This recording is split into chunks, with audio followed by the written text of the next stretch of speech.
আরে বন্ধু, মেলা দিন পরে দেখা তোমার সাথে। কেমন আছো? এই তো বন্ধু, ভালো আছি। তুমি কেমন আছো?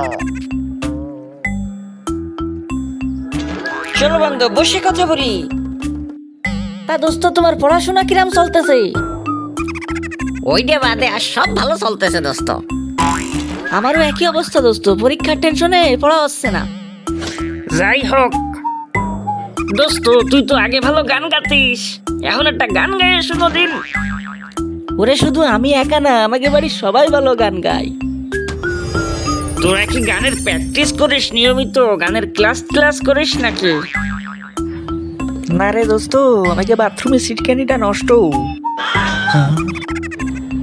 এই জন্যই আমরা যে টয়লেটে যাই, সে টয়লেটে বসে গান গাই, যেন অন্য কেউ বাথরুমে আসলেই বুঝতে পারে যে ভিতরে কেউ আছে।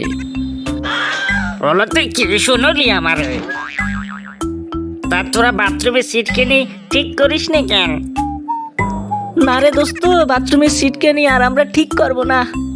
বাথরুমের সিটকানি না থাকতে ভালোই উপকার হচ্ছে, আমরা সবাই ভালো শিল্পী হয়ে গেছি। বলো তুই কলি কি মাইরালে রে, কেউ আমারে মাইরালা। ভিডিওটি শেষ পর্যন্ত দেখার জন্য আপনাকে ধন্যবাদ। মেহেরবানি করে চ্যানেলটি সাবস্ক্রাইব করে দিবেন। লাইক কমেন্ট শেয়ার করতে ভুলবেন না।